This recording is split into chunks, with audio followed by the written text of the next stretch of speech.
Chuck Schumer, in a speech to the Center for American Progress, a liberal think tank, I mentioned this last week.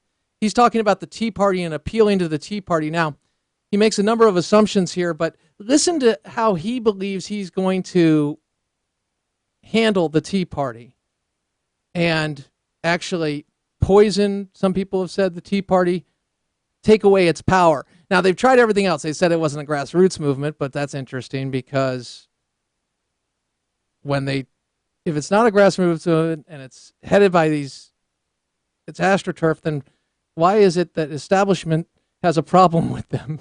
Why the inter-party fighting? Okay, yeah, exactly. Because it was started under President Bush? Yeah, exactly.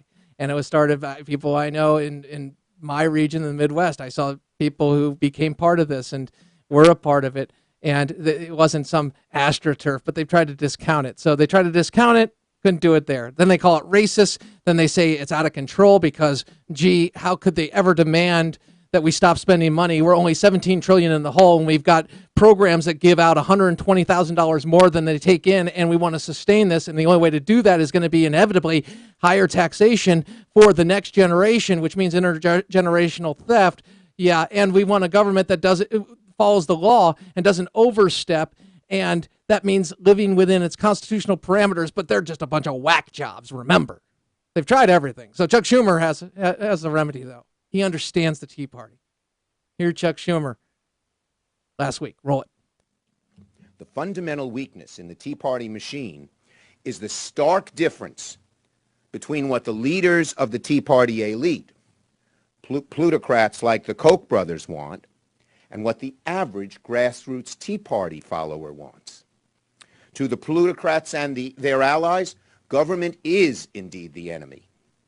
These people are wealthy, hard right, narrow, people who don't want to pay taxes and don't want government interfering with their companies no matter what damage their companies may do to their workers or to the environment or to anybody else.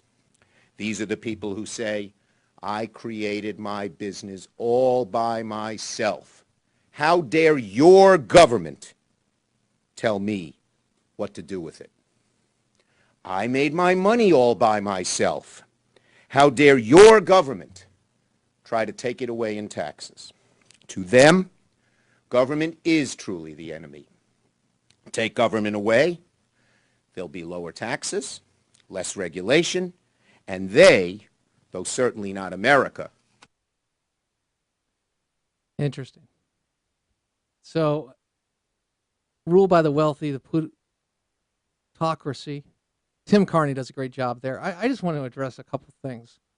So we're ruled by people, but obviously we can't be controlled, the Tea Party, because they start problems within their own party, and that would upset the base of the establishment base, not the real base, which is conservative. I'm just trying to follow what he said. Oh, no, what this is all about is hating people who make money. He thinks that's, again, I said class warfare, that's what he thinks. And he's talking about Tea Party elites. That's a contradiction. What is he? He is doing everything he can to tap into this class warfare anger about the elites. The elites are the establishment Republican Party. Those are the elites that the Tea Party has come up and said, hey, you're not following what conservative values and a platform. You're hedging on that, and we need to get the house in order. We can no longer compromise because we're $17 trillion in the hole, and we can't sustain this. And we want our country to be. Our country's not a mere democracy. It's a constitutional republic, and we have to understand the limits of power, the federal government, and the federal funding mechanisms. We've got to get this under control because it's going to impact the economy. It already is with confidence. And you can't keep doing what you're doing, expecting a different result.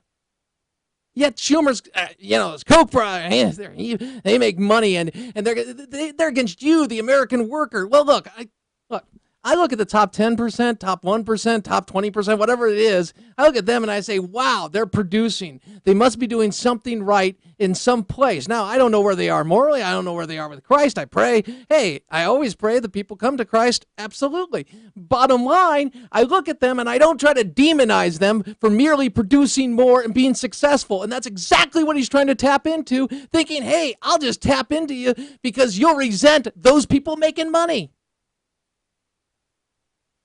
And you'll buy into the fact that every piece of government's bad. No, not every piece of government's bad. But if you're trying to fix a problem and you want the federal government to do it, there's a reason the the Constitution is set up the way it is, because it's a really bad daddy. And it will exacerbate, incentivize the problem. That's the problem.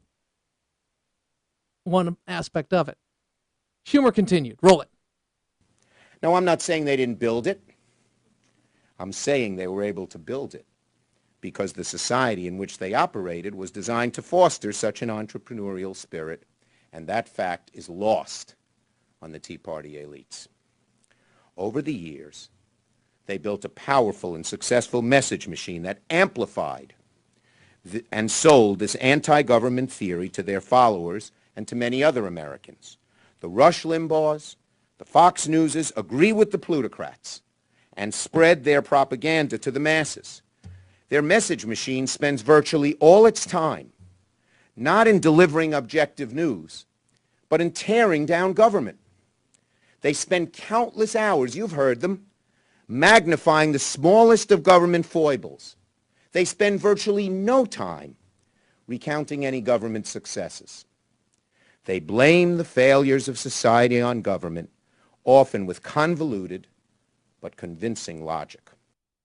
Okay, well, one, the entitlement program is not a small little foible. No, actually, it's huge, and it's an unfunded entitlement. We realize that the lockbox is empty, full of IOUs, and that our kids are going to have to pay for it. I don't think the takeover of 1/6 of the economy through healthcare is a small problem. I don't think the fact that unions control and look for a monopoly, and even when we look at people like FDR, we're against collective bargaining because it gives them too much power on the levers of government and the ability to shut down government and control our lives. I don't think those are small things. I don't think the fact that we have a history of cutting taxes, getting more revenue, incentivizing production, and letting people keep what they earn. And by the way, recognizing that we have paid taxes in the past and continue to for roads, for schools, but we want the very best education, and we believe competition's the way to do that. We've seen the road of socialism, and it's an awful one.